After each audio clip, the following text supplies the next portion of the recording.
এক আল্লাহর বান্দা বুজুর্গ মানুষ, ওনার সঙ্গে এলাকার সাধারণ একজন মানুষের সঙ্গে মুহাব্বত ছিল। এই কারণে ওনার সঙ্গে হৃদ্যতা মুহাব্বত ছিল। দীর্ঘদিন বন্ধুরা আমার লোকটাকে চোখে পড়ে না। উনি নিজেও জানেন আল্লাহর বান্দার দুনিয়ায় নাই।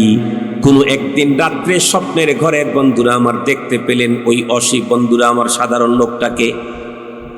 স্বপ্নের ভিতরে দেখে আল্লাহর ওলি জিজ্ঞাসা করছেন, দোস্ত পৃথিবী ছেড়ে তুমি চলে গেছো, তোমার পরপারের কন্ডিশনটা কেমন আমি কি জানতে পারি? এই কথা বলতেই সাধারণ লোকটা হাউমাউ করে কান্না করে উঠছে, কেঁদে কেটে বলতেছে, ওগো আল্লাহর ওলি, আমি দুনিয়া থেকে যখন বিদায় নেই, যেই পরিমাণে পুঁজি পরপারের জন্য দরকার ছিল তা আমার নাই। আমার যথেষ্ট পরিমাণে পরপারের পুঁজি সংকট আছে। তাছাড়া আমি যখন দুনিয়া ত্যাগ করি তখন আমার জীবনের সমস্ত গুনাহগুলার মাগফিরাত করায়া নিয়ে আমি কবরে আসার সুযোগ পাই নাই। তার মানে আমার আমল নামার ভিতরে অনেক গুনাহ এখনো রয়ে গেছে, ক্ষমা হয় নাই। যেহেতু আমার জীবনে অনেক গুনাহ রয়ে গেছে, এই জন্য রব্বুল আলামিন ওই গুনাহ আর অপরাধের কারণে প্রতিদিন অমুক টাইম থেকে অমুক টাইম পর্যন্ত আমাকে আগুনের শাস্তিতে ভুগতে হয়। আল্লাহ আমাকে আগুনের শাস্তি দেন, আমার জন্য বড় কষ্টকর। আজকেও তো ওই টাইম যখন শুরু হবে তখন আগুন দিয়ে আমাকে ছেক দেওয়া হবে, আমাকে আগুনের ভিতরে পোড়ানো হবে। এই কথা বললেন, ওগো আল্লাহর ওলি, আমার নসিব বড় খারাপ। দুনিয়াতে আমার তেমন কোনো সন্তানাদি নাই, শুধু একটা মাত্র কন্যা সন্তান রেখে আসছি। আর সেই কন্যা সন্তানটাও চরিত্র ভালো না, দুশ্চরিত্রা, দেহ ব্যবসায়ী বন্ধুরা আমার পতিতাবৃত্তি করে। আপনার সঙ্গে যদি আমার ওই মেয়েটা, যার জন্য আপনার কাছে দোয়া নিয়েছিলাম, মেয়েটা নষ্ট হয়ে গেছে, যদি কখনো আপনার সঙ্গে দেখা হয়, ওকে আমার দুঃখ দুর্দশার কথা বলবেন, ও যেন আমার মাগফিরাত কামনা করে, অথবা আমার আমল নামার ভিতরে যেন কিছু নেকি পৌঁছিয়ে দেয়। বুজুর্গের ঘুম ভেঙে গেল। বুজুর্গ দোয়া কালাম পড়ে তার জন্য বন্ধুরা আমার সবরেসানি করলেন। ঘুরতেছেন আর খুঁজতেছেন এই মৃত ব্যক্তি মেয়েকে কোথায় পাবো। এক পর্যায়ে বন্ধুরা আমার একদিন মেয়েকে দেখতে পেলেন ওপেন দিঘির ভিতরে দাঁড়ায় আসে গোসল করতেছে। ওপেন দিঘির ভিতরে মুসলিম মহিলা, ওপেন দিঘির ভিতরে মুসলিম মহিলা গোসল করার অনুমতি শরীয়তে আছে নাকি? দেখার পরেই মাথা নিচের দিকে দিয়ে বুজুর্গ সেই মেয়েটিকে নাম ধরে ডেকে বললেন, মা, কয়েকদিন পূর্বে তোমার বাবার সঙ্গে আমার স্বপ্নযোগে সাক্ষাৎ হয়েছে। তোমার বাবা জীবনের সব গুনাহ ক্ষমা করে কবরে যাওয়ার সুযোগ পায় নাই, পরপারের জন্য যথেষ্ট পরিমাণে পুঁজিও নিয়ে যেতে পারে নাই, বড় কষ্টের ভিতরে আছে। তোমার বাবা আমাকে বলেছে তুমি নাকি ভয়ঙ্কর অপরাধের কাজে জড়িত আছো। তোমার বাবা বলেছে তুমি তোমার নিজেকে জাহান্নামের আগুন থেকে বাঁচাও, আর যদি সম্ভব হয় তোমার বাবার রুহের মাগফিরাতের জন্য কিছু তুমি ব্যবস্থা করো, না হয় তার জন্য পরপারে কিছু নেকি পৌঁছাবার ব্যবস্থা করো। এ কথা বলতেই মেয়েটি দিঘির ভিতরে দাঁড়ানো ছিল, পানির ভিতরে। এক চোল পানি নিজের হাতের ভিতরে নিয়ে এভাবে উপরের দিকে ছুঁড়ে মারল, আর আল্লাহর ওলিকে ডেকে বলল, ওগো আল্লাহর ওলি বুড়ো, এই যে বাবার জন্য এতটুকুন দিলাম, এর চাইতে বেশি দেওয়ার সুযোগ আমার নাই। আল্লাহর ওলি অবাক হয়ে গেলেন, আল্লাহ, তোমার জমিনে নারীও এত সঙ্গে দিল হয়, এত কঠিন হৃদয়ের নারীও তুমি পয়দা করেছো। বাবার কবরের শাস্তির কথা শুনে তার দিল বিগলিত হওয়ার কথা ছিল, চোখ জুড়ে অশ্রু আসার কথা ছিল। সে একদম নরমাল একচল পানি উঠায়া তিরস্কার করে আমার দিকে ছুঁড়ে মেরে বলল, নাও, এটাই বাবার জন্য দিলাম। এত সিরিয়াস দিলের মানুষ তুমি নারী তৈরি করেছো, ইয়া আল্লাহ। বুজুর্গ বলেন, আমি অন্তরে ব্যথিত হলাম, চলে গেলাম। পরে এক সময় স্বপ্ন যোগে ওই লোককে আমি দেখতে পেলাম। আজকে দেখি বুড়ো বড় বন্ধুরা আমার আনন্দ হাসি হাসি। আমি জিজ্ঞাসা করলাম, ভাই আপনি আজকে এখন কেমন আছেন? উনি মুস্কি হাসি দিয়ে বলে, আলহামদুলিল্লাহ, আল্লাহ আপনারও মঙ্গল করুক, আপনার মাধ্যমে আল্লাহ পাক রব্বুল আলামিন আমাকে আজকে মুক্তির ব্যবস্থা করে দিয়েছে। ঈমান আছে, গুনাহ সহ কবরে গেছে, তাই শাস্তি হইতেছিল। নেকির যেই পরিমাণে দরকার ছিল, নেকির পুঁজি শর্ট ছিল, তাই তার কবরে শাস্তি হচ্ছিল। মজা হচ্ছিল না, মজা কম হচ্ছিল। এটা সলভ হলো কেমনে? স্বপ্ন যোগে আল্লাহর ওলিকে উনি বলেছিলেন। আল্লাহর ওলি অবাক হয়ে বললেন, আরে আপনি কি পেলেন যে আপনার শাস্তি লাঘব হয়ে গেল, মজায় আসছেন আপনি? উনি তখন উত্তর করলেন, কেন, আপনি না আমার মেয়েটাকে বলেছিলেন না? কাহা বলেছিলাম তো। আপনার মেয়েকে বলার পরে আপনার মেয়ে তুচ্ছ করে পানির ভিতরে দাঁড়ানো ছিল, এক চল পানি হাতে নিয়ে উপরের দিকে ছুঁড়ে মেরেছিল। সে তো আমার সাথে টিটকারি করেছে। মৃত ব্যক্তি তখন মুস্কি হাসি দিয়ে ডেকে বলে, আল্লাহর ওলি, আমার মেয়ে যেই পানিটুকুন দিয়েছিল অন্তরের ভিতরে বিশুদ্ধ নিয়ত ছিল, আল্লাহ এই মুহূর্তে আমি আমার বাবার জন্য কিছুই দিতে পারলাম না, এক চল পানি দিলাম।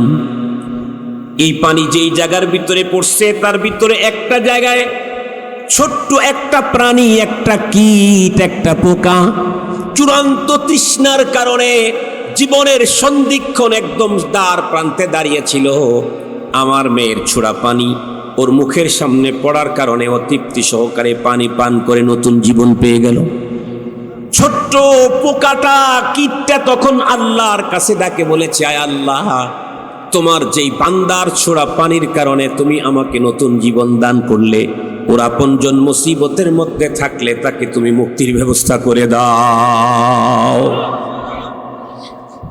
খুব ভালো করে বুঝবেন, খুব ভালো করে বুঝবেন। আল্লাহর পয়গম্বর তো আগেই বলেছেন, আল্লাহ নিজে বলেছেন, ইরহাম আলা মান ফিল আরদি ইয়ারহামুকুম মান ফিস সামা। আল্লাহর হাবিব বলেন, দুনিয়াতে যারা আছে তাদের উপরে তুমি দয়া করো, আসমানের মালিক তোমাকে দয়ার কোলের ভিতরে উঠিয়ে নেবে। আজকে পশু পাখি তো দূরের কথা, নিজের মা বাবাকে দয়া করতেই চাই না। পশু পাখি তো দূরের কথা, নিজের মাকে, নিজের বাবাকে শ্রদ্ধা দিতে জানি না। মদিনার একদম অজপাড়া গ্রাম থেকে একজন সাহাবী আসছেন নবীজির মসজিদে। এসে দেখে জামাত হয়ে গেছে, নামাজ হয়ে গেছে। তো পরে উনি নিজেই একা একা নামাজ পড়লেন। নামাজ যেটা পড়লেন এটা নবীজির নামাজের মতো হয় নাই, সে তার মতো করে নামাজ পড়ছে।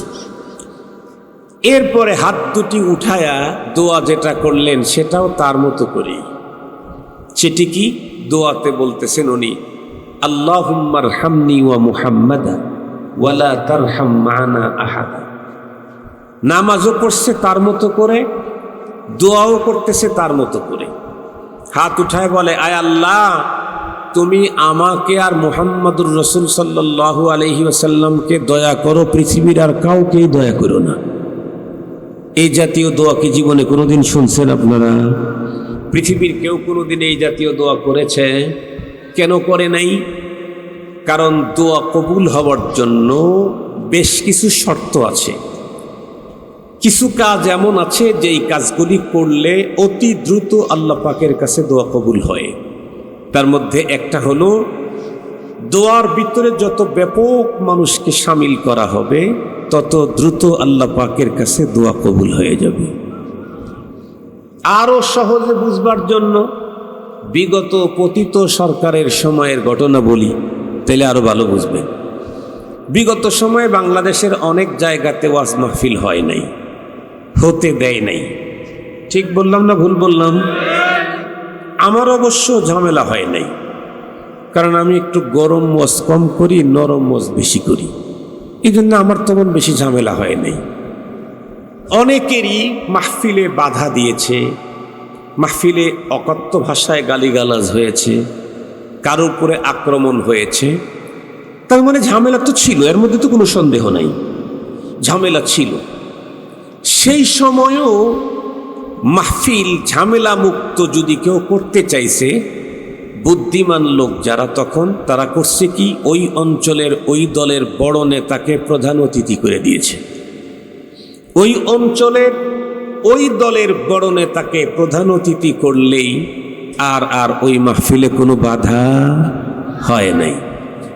তাহলে সেই সময়ের সরকারি দলের লোকদের নাম হ্যান্ডবিল পোস্টারে থাকলে যদি সেই মাহফিলে পুলিশি আক্রমণ না হয়, সেটা যদি খুব নিরাপত্তার সাথে করা যায়, যেই দোয়াতে আল্লাহর ওলিরা শামিল থাকে সেই দোয়াও ঝামেলায় পড়ে না, ডাইরেক্ট আল্লাহর দরবারে কবুল হয়ে যায়।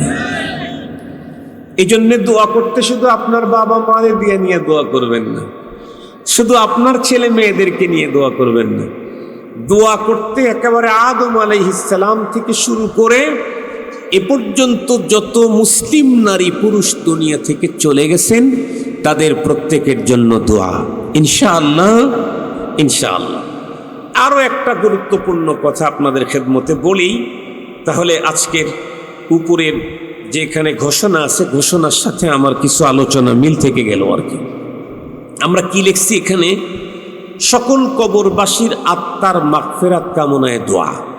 ভালো করে বুঝবেন, কবরে ঢুকলেই তার জন্য আমি মাগফিরাত কামনা করলেই তার মাগফিরাত হবে এমনটি না। ভালো করে কথাটা বুঝবেন। কবরে শোয়া দিলাম আর আমরা অনেকগুলি বুজুর্গ হুজুর মিলে তার জন্য দোয়া করলাম, মাগফিরাতের হবে না। মাগফিরাত আমার দোয়া, হুজুরের দোয়া, বুজুর্গের দোয়া, আল্লাহর ওলির দোয়া, কুতুবের দোয়া, এমনকি নবীর দোয়াও কবুল হওয়ার জন্য শর্ত হলো যিনি কবরবাসী হয়েছেন কমপক্ষে ঈমান নিয়ে কবরে যেতে হবে। যেই মানুষটা ঈমানহীন হয়ে কবরে গেছে ওর জন্য মুহাম্মাদুর রাসূল সাল্লাল্লাহু আলাইহি ওয়াসাল্লাম দোয়া করলেও কাজ। আরে কথা বলেন না কেন? নবীদের নবী, শ্রেষ্ঠ নবী, শ্রেষ্ঠ মানুষ, উনিও যদি দোয়া করেন তারপরেও কাজ হবে না। উনি দোয়া করলেই যদি কাজ হইতো তাহলে বিশ্ব নবীজির দ্বীন ইসলাম প্রচারের ক্ষেত্রে পয়গম্বরের জন্য তদানীন্তন সময়ের পৃথিবীর যত মানুষ কোরবানি করেছে তার মধ্যে অন্যতম একজন হলেন পয়গম্বরের আপন চাচা আবু তালেব। আবু তালেব বিশ্ব নবীজিকে সেফটি দেওয়ার জন্য এবং পয়গম্বরের মিশন ইসলামকে দুনিয়াতে বিস্তৃতি ঘটাবার জন্য এমন পরিশ্রম, এমন মেহনত, এমন কষ্ট উনি সহ্য করেছেন। এই যুগের আমার আপনার মতো 1 লক্ষ মুসলমান এক জায়গায় করলেও তা হবে না। শুধু ওই ভাতিজাকে শেল্টার দেওয়ার জন্য 3 বছর তাকে বন্দি জীবনের মতো থাকতে হয়েছে, বয়কট জীবন 3 বছর। এরপরে কত কথা, সবগুলি আবু তালেব একেবারে বাতি বেখাতের স্বেচ্ছায় এগুলো মেনে নিয়েছেন। এরপরেও বলুন তো দেখি, আবু তালেব পরপারে জান্নাতি না জাহান্নামী? জাহান্নামী। শাস্তি কম হবে কিন্তু জান্নাতে যাওয়ার কোনো সুযোগ, শাস্তি কমায় দেওয়া হবে কিন্তু জান্নাতে তার জায়গা নেই। নবীজি যদি পরপারে তার জন্য সুপারিশ করেন, এই সুপারিশ কি গ্রহণ হবে? না, পরপারেও গ্রহণ হবে না। নবীজি ওনার চাচা চলে যাওয়ার পরেও দোয়া করলে, মাগফিরাত করলেও মাগফিরাত হতো না। আমি আপনি যতই মাগফিরাতের দোয়া করি কারো জন্য, শর্ত হলো আমার দোয়ার দ্বারায় তার মাফ হবে। শর্ত হলো তাকে কমপক্ষে ঈমানটা নিয়ে কবরে যেতে হবে। আমল করতে পারে নাই, সমস্যা নাই, কিন্তু ঈমান নিয়ে যেতে পারে নাই, তাহলে আর কোনো সমাধান নাই। আমল করতে পারে নাই তাতে সমস্যা নাই, সমস্যা নাই মানে তার জন্য আমি মাগফিরাতের দোয়া করলে কবুল হবে। কিন্তু ঈমান নিয়ে যেতে পারে নাই, তাহলে তার জন্য আর কোনো সমাধান নাই। মুহতারাম হাজিরিন, ঈমান সবচাইতে পৃথিবীর সবচাইতে বড় সম্পদ। এর চাইতে বড় কোনো সম্পদ পৃথিবীর মানুষের জন্য নাই। পৃথিবীর সবচাইতে বড় সম্পদের নাম ঈমান। মুহতারাম হাজিরিন, ভালো করে কথাগুলি বুঝার জন্য চেষ্টা করবেন।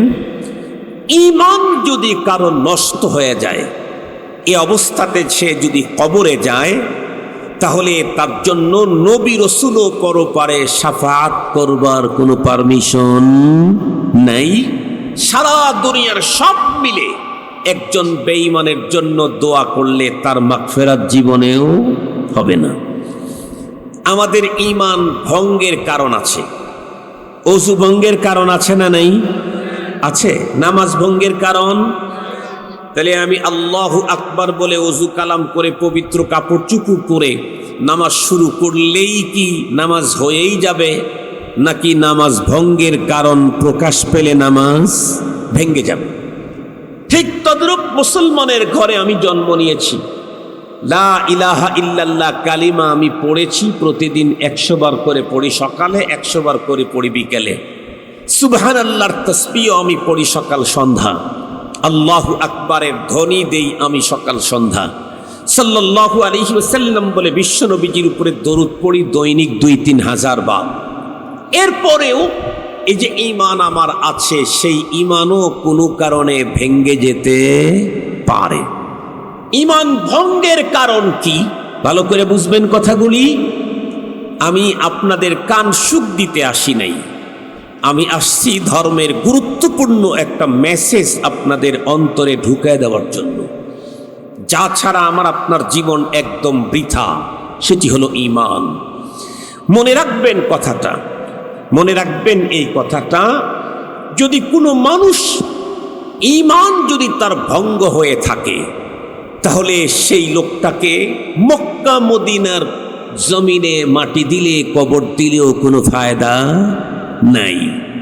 আবু তালেব কোথায় আছে? কোন জমিনে আছে? কথা বলেন না কেন? আবু তালেব তো মক্কার জমিনেই, মক্কার জমিনেই তো তাদের, কিন্তু কোনো লাভ আছে কি? ঈমান ছাড়া মক্কাতে কবরের জগতে গেলে কোনো লাভ নাই।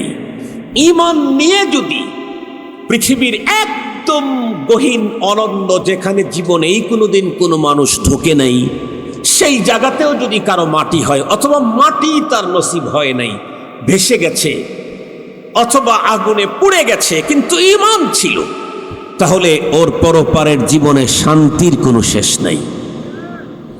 আর অনেক সুন্দর করে সাজগোজ করে মক্কার জমিনে মাটি দিলেও যদি ঈমান না থাকে, তাহলে পরপারে মুক্তির কোনো পথ নেই। যেই সমস্ত কারণগুলাতে মানুষের ঈমান ভঙ্গ হয়, তার ভিতরে একটা গুরুত্বপূর্ণ কারণ আজকে আমি আপনাদের খেদমতে পেশ করব। কারণ আমরা তো প্রত্যেকেই আমাদের আপনজনদের রুহের মাগফিরাত কামনা করতে এসেছি। আল্লাহ পাক তৌফিক দিলে আমাদের অবর্তমানে আমাদের সন্তান, আমাদের ফ্রেন্ড সার্কেল, আমাদের রিলেটিভ, আমাদের ব্লাড কানেক্টেড যারা আছে, তারাও আমাদের জন্য রুহের মাগফিরাত কামনা করবেন। তবে আমার মাগফিরাত হবে কখন? ঈমান ভঙ্গ না করে, ঈমান নিয়ে কবরে যাব যখন। ঈমান আমার দুর্বল, কিন্তু ভেঙ্গে যায় নাই, আমি কাফের বেঈমান হয়ে যাই নাই, ঈমান আমার দুর্বল। দুর্বল ঈমান নিয়ে গেলেও মাগফিরাতের কামনা করলে আমাকে আল্লাহ মাফ করে দিবেন। কিন্তু ঈমান নষ্ট হয়ে গেছে, নষ্ট ঈমান নিয়ে কবরে গেলে সারা দুনিয়া আমার মাগফিরাত কামনা করলেও হবে না। যেই কারণগুলির ঈমান ভঙ্গের যত কারণ আছে, আপনাদেরকে একটা মিসাল দেই, তাহলে আমার এই কথাটা আপনাদের ভিতরে গুরুত্ব আরো বাড়বে। আপনারা অনেক সময় দেখেছেন, আমাদের সিরাজগঞ্জে বাংলাতে একটা প্রবাদ বাক্য আছে, অন্ধকার ঘরে সাপ, পুরা ঘরে সাপ। এটা কি আপনাদের অঞ্চলে আছে? তার তর্জমা কি বুঝেন? তার তর্জমা হলো, কথার কথা বলি, রুমের ভিতরে একটা ছেলে আছে, ও খাটের উপরে বসে আছে, ওইদিকে সোফা সেট আছে, এইদিকে খালি জায়গা আছে, সোফা টোফা সব আছে।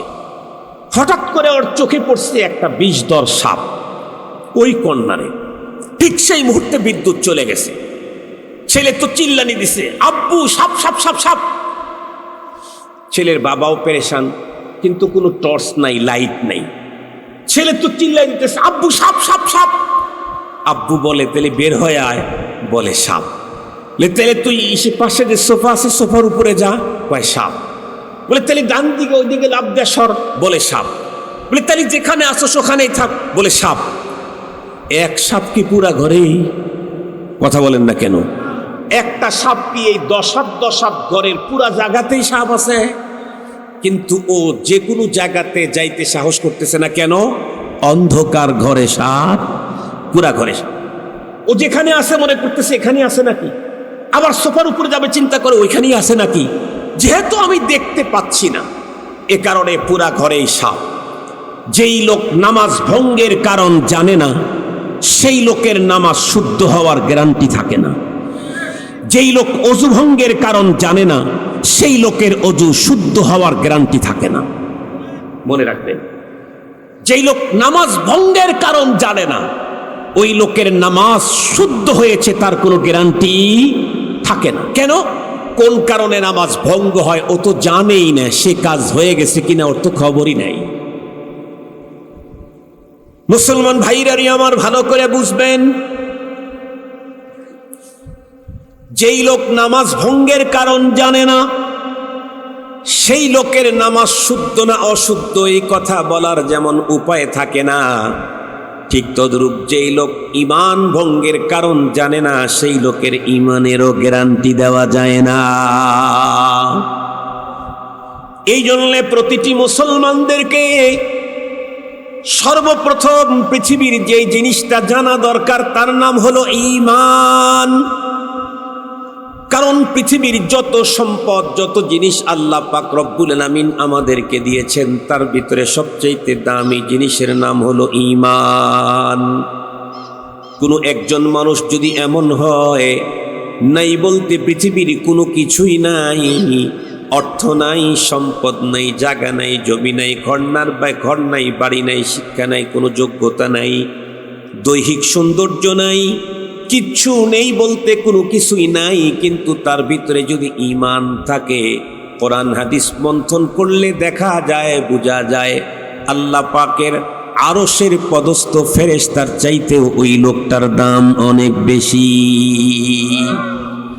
পক্ষান্তরে আরেকজন মানুষ, তাম পৃথিবীর সব সৌন্দর্য যদি তার ভিতরে পাওয়া যায়, কিন্তু যদি ঈমান তার ভিতরে না থাকে, এই লোকটা নিকৃষ্ট তো নিকৃষ্ট। আল্লাহ তার নিজের জবানে বলেন, উলাইকা কাল আনআম বাল হুম আদাল উলাইকা হুমুল গাফিলুন। রব্বুল আলামিন বলেন, ওই সুন্দর, সব সৌন্দর্যের অধিকারী লোকটা কাল আনআম, চতুষ্পদ জন্তুর ন্যায়। আল্লাহ বলেন, না না, তার চাইতেও বড়, আরো ভয়ঙ্কর, মারাত্মক। এ কারণে সবচেয়ে বড় জিনিস, প্রথম সম্পদ হলো আমার ঈমান। এই ঈমান আমার যেমন প্রয়োজন, আমার সন্তান ঘরের যারা আছে, মা হোক, বাবা হোক, ছেলে হোক, দাদা হোক, দাদি হোক, যেই হোক না কেন, প্রত্যেকের জন্য ঈমান দরকার। সঙ্গত কারণেই সর্বপ্রথম বন্ধুরা আমার যেই জিনিসটা প্রয়োজন তার নাম হলো ঈমান।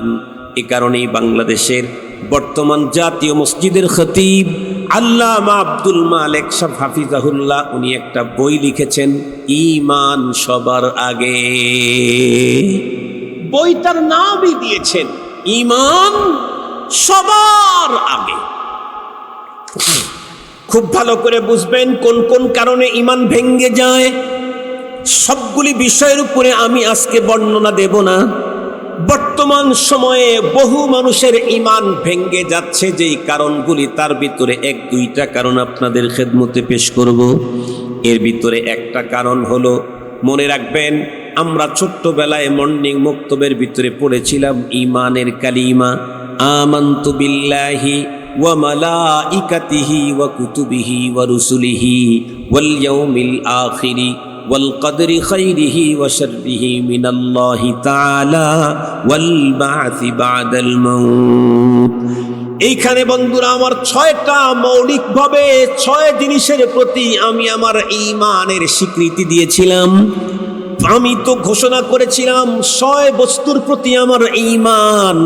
তার ভিতরে 3 নাম্বার হলো আমানতু বিল্লাহি ওয়া মালাইকাতিহি ওয়া কুতুবিহি, 4র্থ নাম্বার হলো ওয়া রুসুলিহি।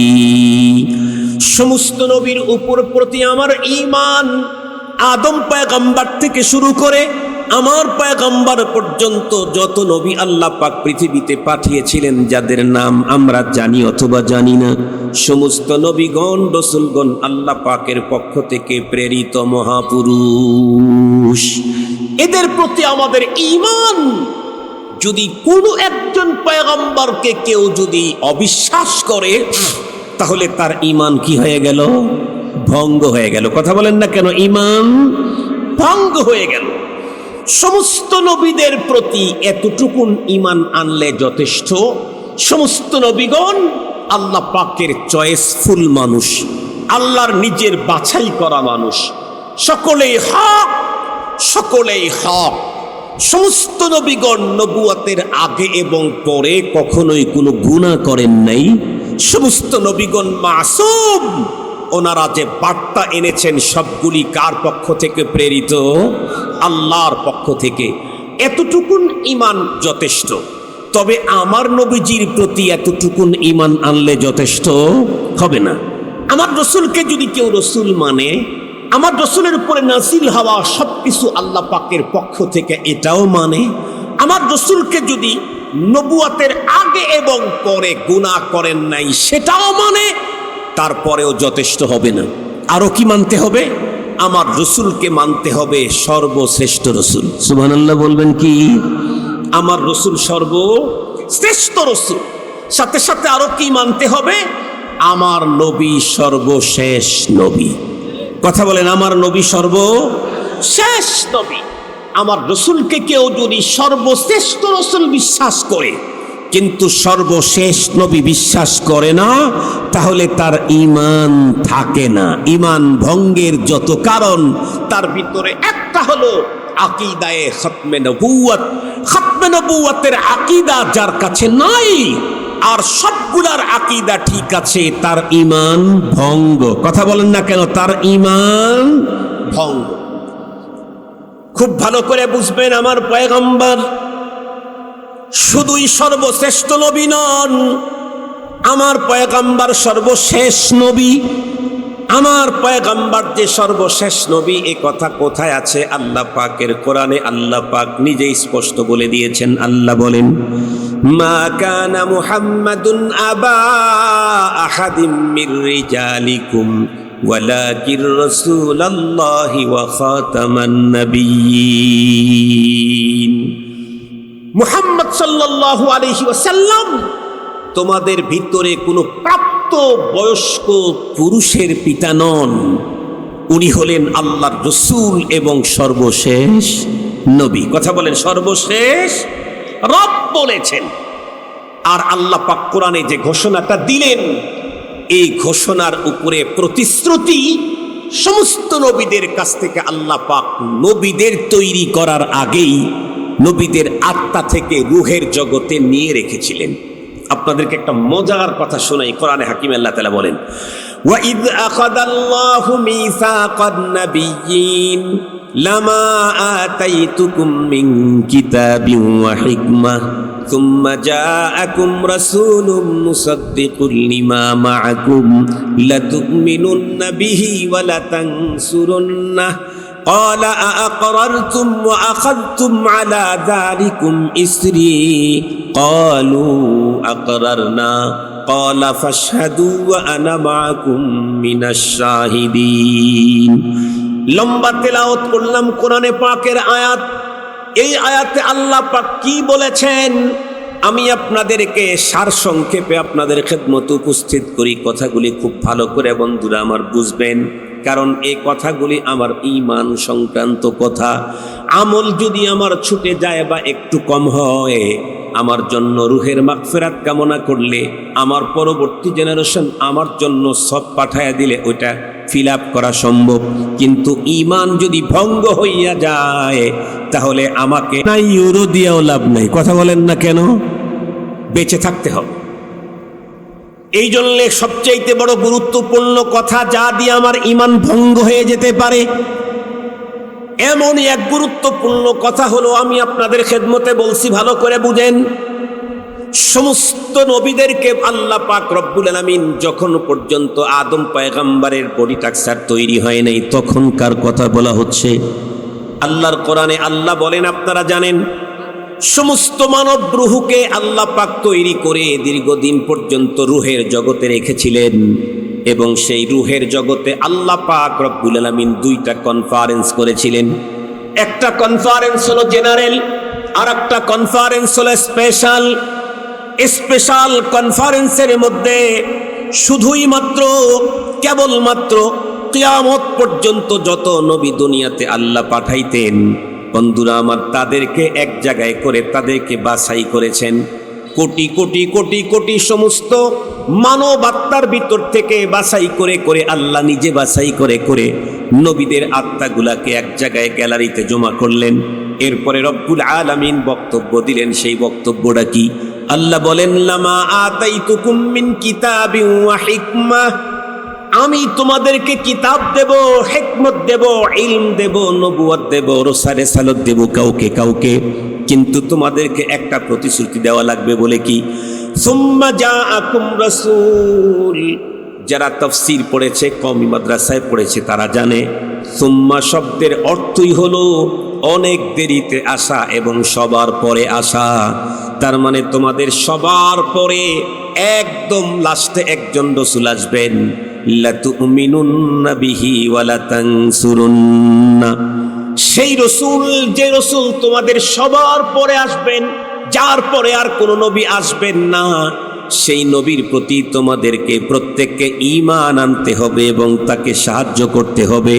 সেই নবী সবার শেষে কেন আসবেন আল্লাহ তাও বলেন, মুসাদ্দিকুল লিমা মাআকুম। তোমাদের কাছে যেই কিতাব থাকবে, যেই শরীয়ত থাকবে, যে রিসালাত থাকবে, যেই নবুয়ত থাকবে, এই নবুয়ত আর রিসালাতের সত্যায়ন করবেন ওই নবী। আল্লাহু আকবার বলেন। তাহলে আমার পয়গম্বর যে সমস্ত নবীদের পরে আসবেন সবার শেষে, এই কথার প্রতিশ্রুতি আল্লাহ পাক রূহের জগতে নবীদের আত্মার কাছ থেকে আগেই প্রতিশ্রুতি নিয়ে রেখেছেন। সবার পরে একজন নবী আসবে। সেই নবীর কাজ কি? মুসাদ্দিকুল লিমা মাআকুম। তোমরা সমস্ত নবীদেরকে যে রিসালাত, নবুয়ত, কিতাব দেব, শরীয়ত, এই শরীয়তকে সত্যায়ন করবেন আমার সেই নবী। সুবহানাল্লাহ বললেন না যে? এখন আপনারা বলেন তো দেখি, সহজ কথার কথা বলতেছি। ধরেন আজকের এই মঞ্চে সরকারের পদস্থ কোনো একজন কর্মকর্তা আসছে। সরকারের আসার পরে সরকারের পক্ষ থেকে ঘোষণা হয়েছে যে অমক মাহফিলে আমাদের সরকারের অমক লোক যাবে। এই অঞ্চলের যেই সমস্ত মানুষের যা যাবতীয় প্রয়োজন আছে, এই প্রয়োজনের ব্যাপারে দরখাস্ত তার কাছে দিবা। উনি যাদের যাদের দরখাস্তের উপরে সিগনেচার করবে, সেই দরখাস্ত মঞ্জুর। তোমরা সরকারি কোষাগার থেকে 50,000 কোটি টাকা প্রত্যেকজন পাইবা। কথার কথা বলতেছি। এখন বলেন, সরকারি কর্মকর্তা উনি আসলেন, 2-4 ঘন্টা অপেক্ষা করলেন, হাজার হাজার লোককে সিগনেচার দিলেন, এরপরে উনি চলে গেলেন।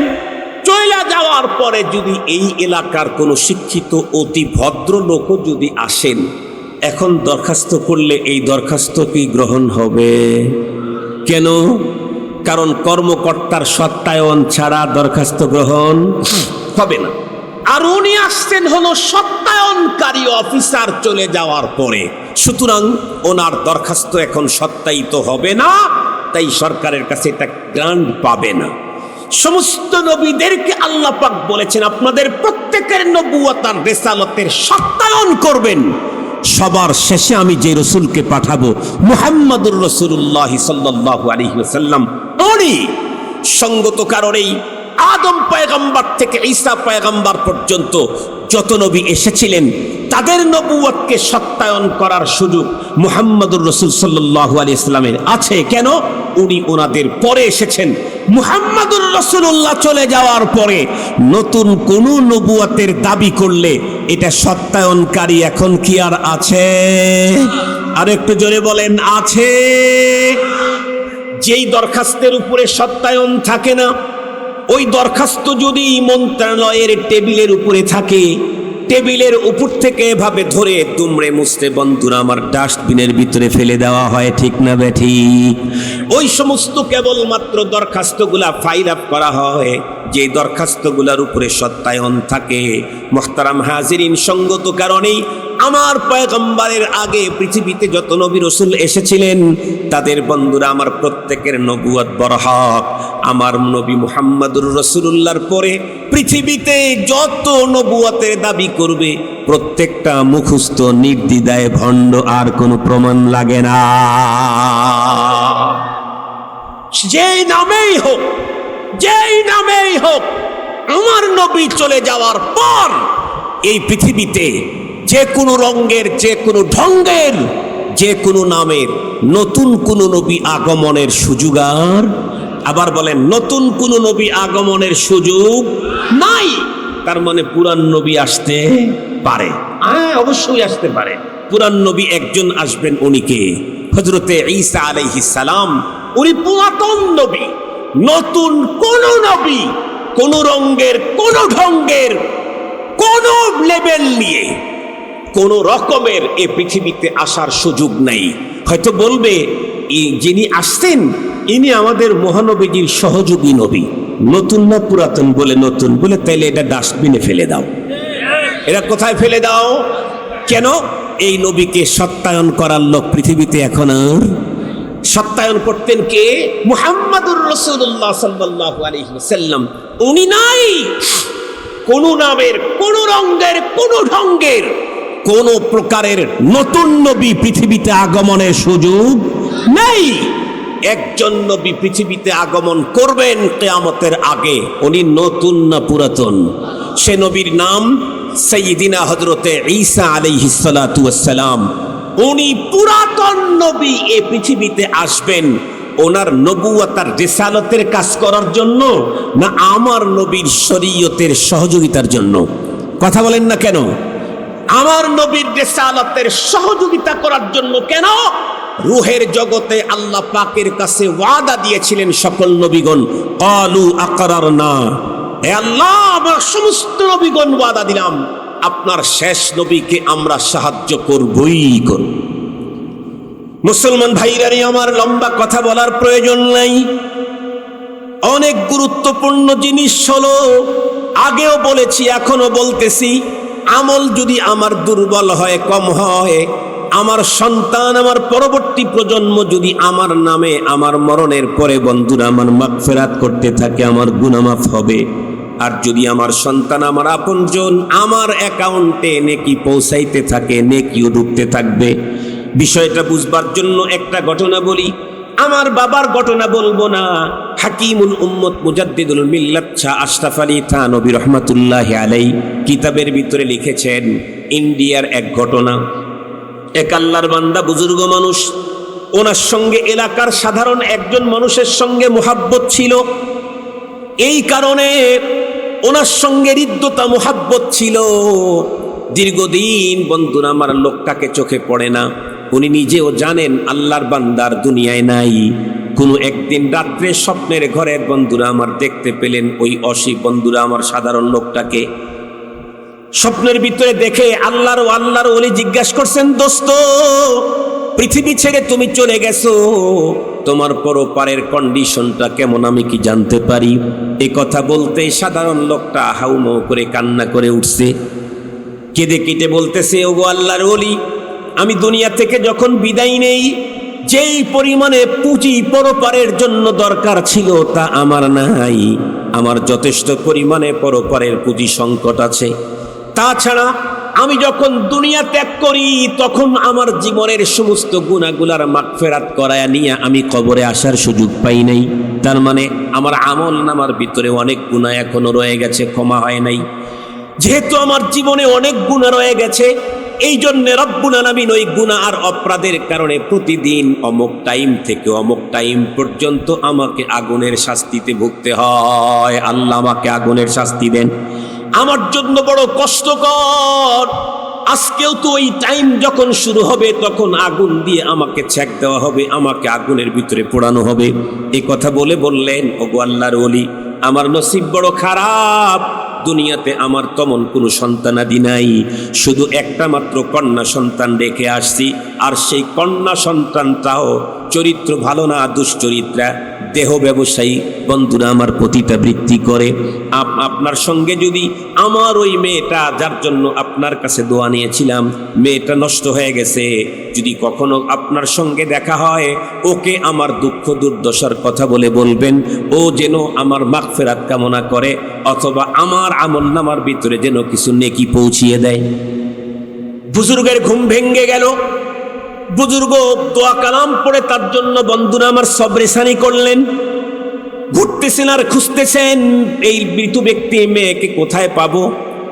এক পর্যায়ে বন্ধুরা আমার একদিন মেয়েকে দেখতে পেলেন ওপেন দিঘির ভিতরে দাঁড়ায়, আসে গোসল করতেছে। ওপেন দিঘির ভিতরে মুসলিম মহিলা, ওপেন দিঘির ভিতরে মুসলিম মহিলা গোসল করার অনুমতি শরীয়তে আছে নাকি?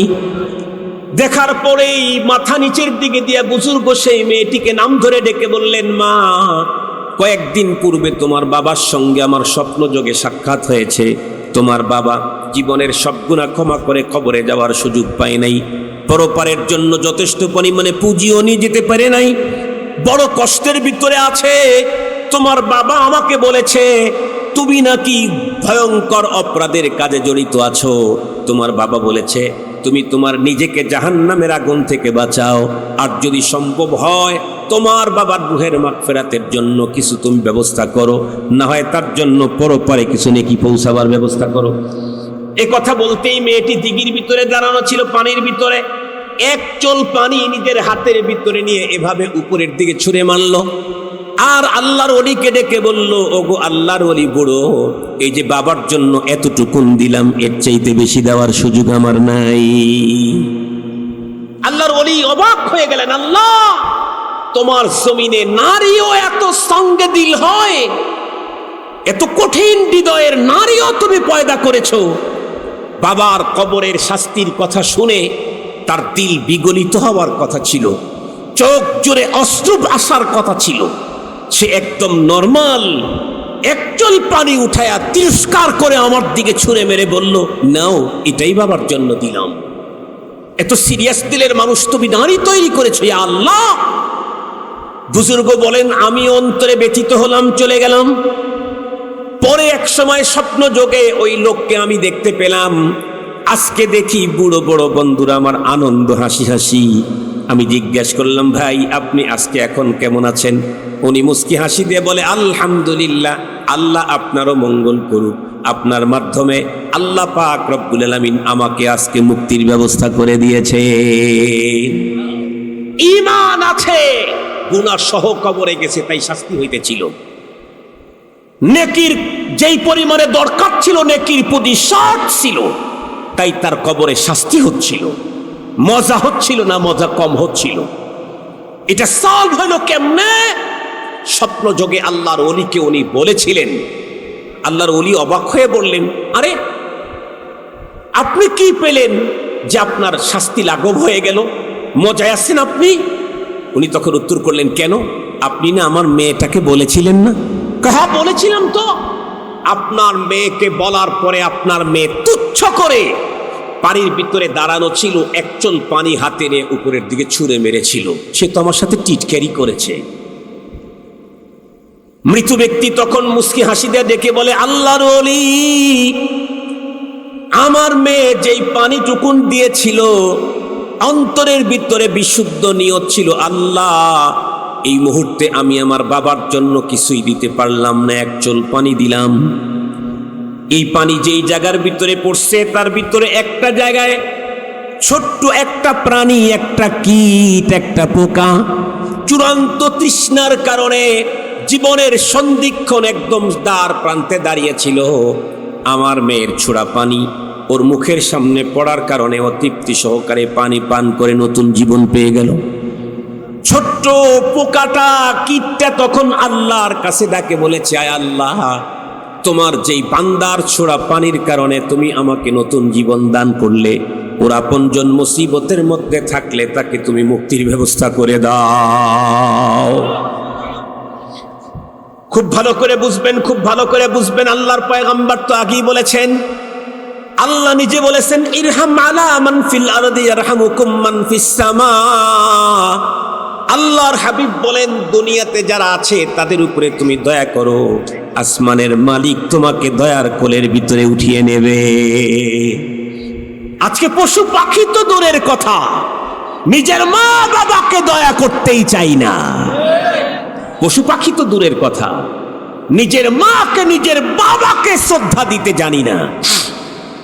যিনি জন্ম দিলেন, যিনি পেটে আমাকে বহন করলেন, যিনি হাড় ভাঙ্গা পরিশ্রম দিয়ে আমার মুখে খাবার ঢুকালেন, যিনি ঈদের সময় ছিঁড়া কাপড় পরে ঈদগাহে গেলেন আর খেলাধুলা করার জন্য আমাকে নতুন প্যান্ট আর জামা কিনে দিলেন, সেই বাবার উপরে দয়া করতে পারি না, পশু পাখি তো দূরের কথা। তো আমি খোদার দয়া পাবো কেমনে? আল্লাহু ফি আউনিল আবদ মা দামাল আবদু ফি আউনি আখি।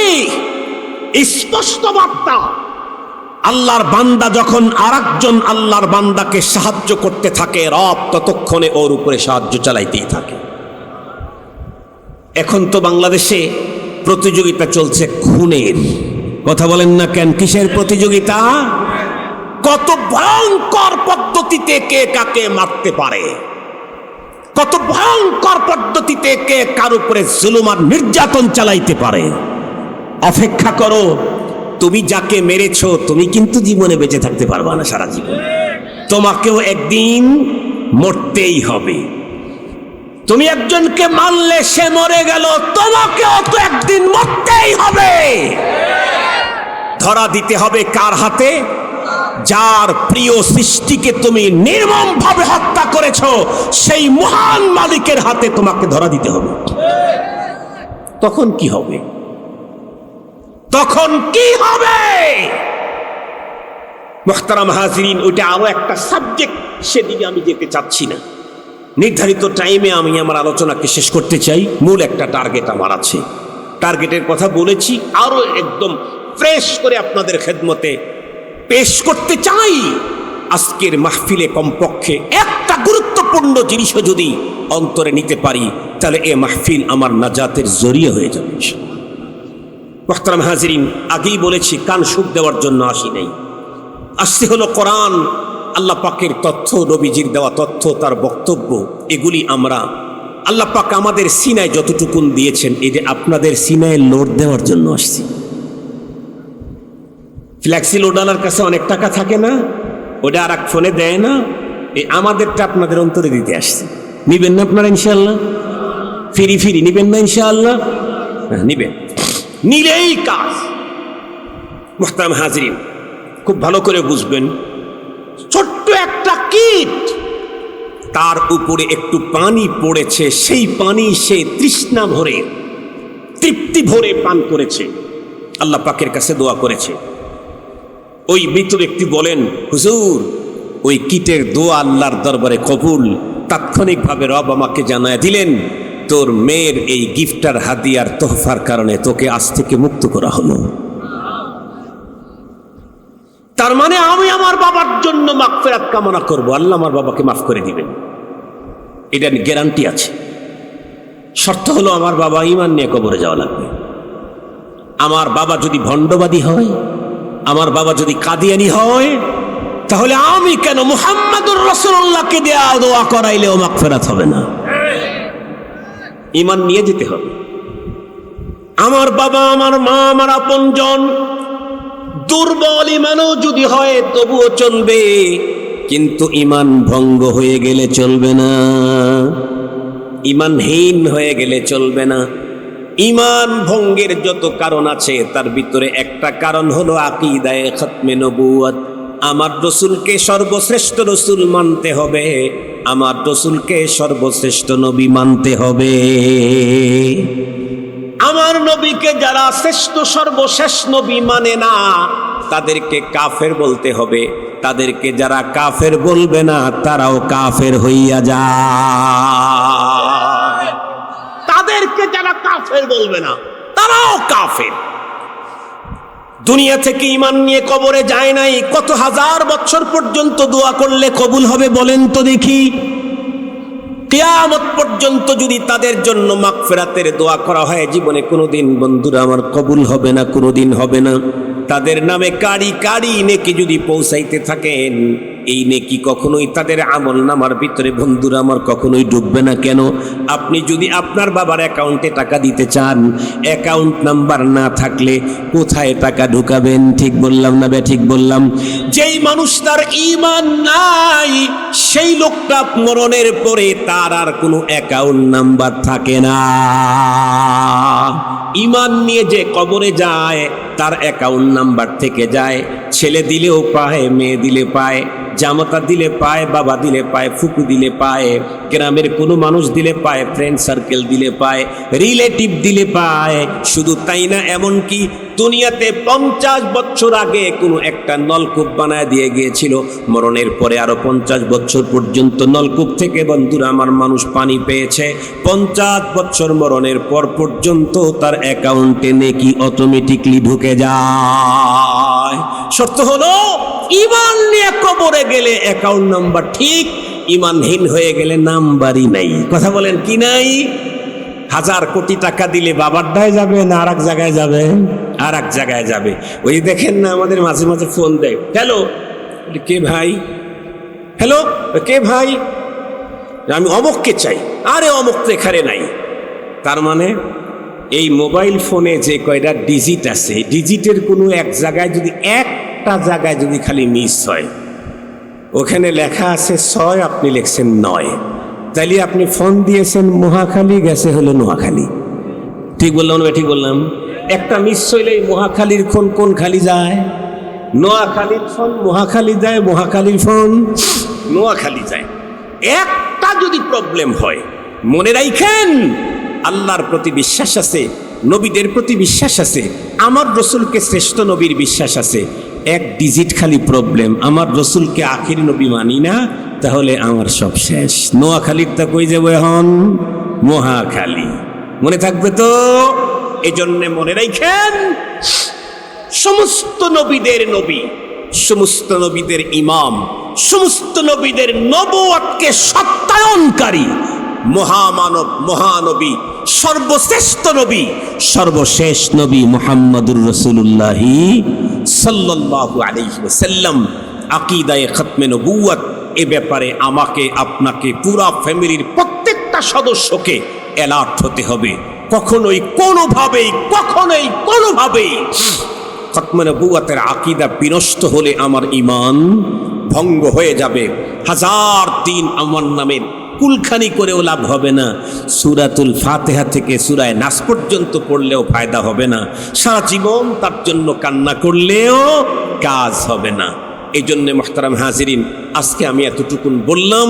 আল্লাহ তাআলা আমাদের সকলকে আলোচিত কথা বলা, বুঝা, এরপর আমল করবার তৌফিক দান করুক।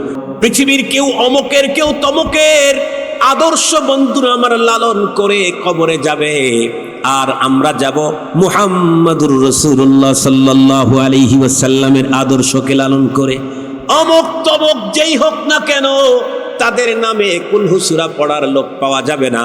আর আমি যার আদর্শকে লালন করলাম, উনি হাসরের ময়দানে আমাকে ডেকে ডেকে হাউজে কাউসারের পানি পান করাইয়া দিবে।